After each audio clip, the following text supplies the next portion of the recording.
Cost benefit analysis, a very interesting question. This is a question that student asked based on the study guide problem, which I reviewed in the on-demand course. Why do I like cost benefit analysis? Because cost benefit analysis builds upon pretty much all the knowledge pieces that you have in engineering economics. So if you don't have a good handle on interest rate, if you're confused between the nominal interest rate, between the interest rate per period and the effective annual interest rate, you don't stand a chance in solving a medium level difficulty problem that falls under cost benefit analysis, because you will inevitably have to go between future, present, annuity, and maybe even gradient, right? So if your interest rate is wrong, you cannot handle it, period. The second thing is that time value of money more often than not is part of these type of cost benefit analysis, because as you go through some of these options, the three options that I provided, and we'll quickly go through it one more time, you're going to see that some values are given in present, some values are given in future, some cash flows are presented to you in terms of annuity, and they could even be a gradient over here, right? So time value of money, interest rate, everything is being taken care of. And related to time value of money, one of the things that I tell you guys to make use of as often as possible when you're doing engineering economics is the cash flow diagrams. And we've gone through several interesting cash flow diagrams in the live training homework assignments as well, and the quiz problems and whatnot. So cash flow diagrams can make, so it's sort of a tool. It may not directly just test you on cash flow diagrams, but cash flow diagrams 9 out of 10 times are a really good tool to make use of when you're solving engineering economics problems. Okay. So if you go through this question, the question student is saying that I'm working through the material and didn't quite understand why the annual rent option in this problem earns an interest rate. Option C makes sense. It's saving account with a stated interest rate, but why would we assume that the rental income earns an interest rate? This would be the cause unless it's reinvested into some other vehicles. Would exam expect us to assume such a scenario? Okay, so let's look at the different options. The question is that which of these investments is more profitable, right? Perform a cost benefit analysis. 10% annual interest rate. What type of interest rate is this? When I say 10% annual interest rate, between the three that I just mentioned, nominal interest rate per period, effective annual interest rate, which one is this? What do you guys think? How did we describe the different types of interest rates? This is saying that assume 10% annual interest rate. This is a nominal interest rate, right? Which means that it is compounding only once a year. Any type of intermediate compounding is not accounted for.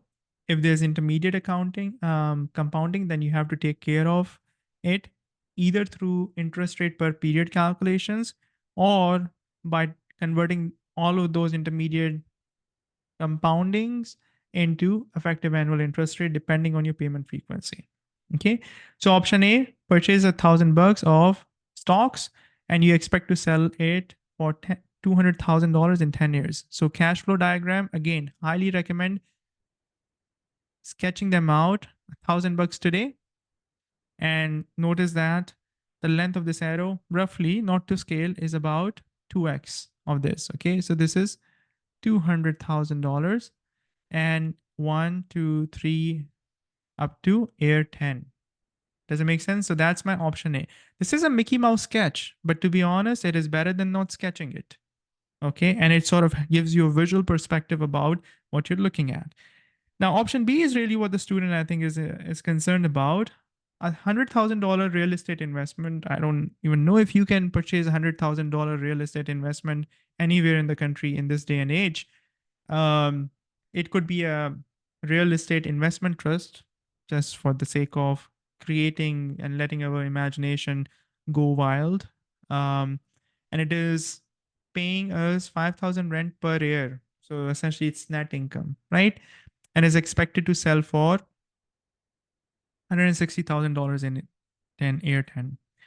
So now here's the crux of this question.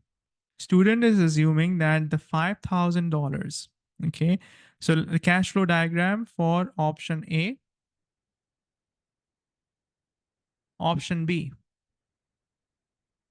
cash flow diagram.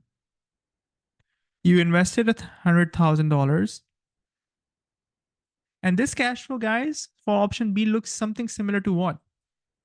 Not exactly, but similar to another topic that we have discussed in a lot of detail as part of engineering economics. Can you help me? Can you please remind me before I even sketch this cash flow diagram? Okay, let's sketch it and maybe it will make a little bit more sense. So every year we are making 5K, okay? All the way up to year 10, correct? In year 10, what do we have? At the end of year 10, it is selling for 160K, right? How should I handle 5K in year 10? There's a 5K on top of it, isn't it? You guys agree? Correct?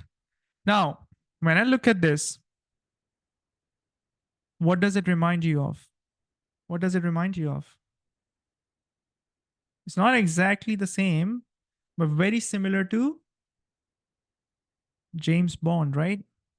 Correct? This cash flow is very similar to bonds, right? What is the difference? So I use the word similar, not the same. Why? What is the difference? Because a typical bond, and again, terms and conditions for your bond can be different, right? You have zero coupon bond, you have different types of bonds, right? But a standard bond, what is the difference? The final payout is basically the same.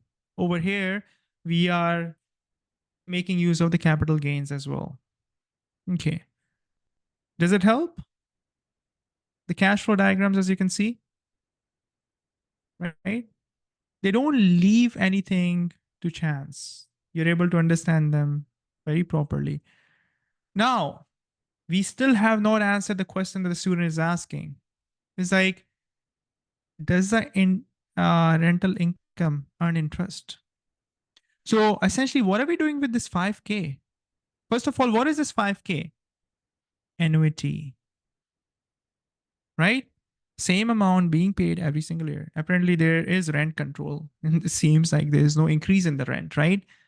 Um, and these are simplistic assumptions. In reality, that's different. Like you will obviously be increasing the rent, but then you can say that maybe it offsets with the maintenance cost or whatnot. Anyways, so what is happening to this 5K? In an annuity, what happens? So if I invest, if we look at present and future, so in present invested and the future, at the end of every year, what is happening? Compounding. It is built in, right? This underlying assumption is that any cash that you have, right, is being reinvested. It's growing at that rate, basically. Correct? Does it make sense? Okay. And that's why we were able to comfortably make use of annuity. And option C is again a very simple option. You deposit this much and the account is earning this much, right? So, yeah. All right. So, a few things when you look at cost benefit analysis problems. Strongly recommend doing a cash flow diagram, right? Let me just close a loop on this. In option B, the idea is that you're converting annual payments into an equivalent one-time future. So in this case, I brought every cash flow to future. The underlying assumption in all time value problem is that as we move along the timelines, we're using interest rate to convert today's dollars into tomorrow's or yesterday's dollars. And whenever you move along, you have to take the compounding or the discounting into consideration. Does it make sense, guys? Okay. So when it comes to cost benefit analysis problems, some key insights, carefully set up the cash flow diagrams. Okay. So we need to carefully set up the cash flow diagrams. For comparison purposes, convert all cash flows into either present value or the future value. Okay. That is the default. I would recommend you to choose one of the two and then move along, just run with it. That way you'll be able to do apple to apple comparison and not apple to oranges. Okay. And as I told you, I love cost benefit analysis problems, all the analysis problems, break even analysis problems, because they require you to use multiple knowledge pieces and deploy them in the problem statement. And if you want to learn more about preparation of FE Electrical and Computer exam and the P-Power exam, then check out these playlists over here. Thanks for watching, and I'll see you soon in the next video.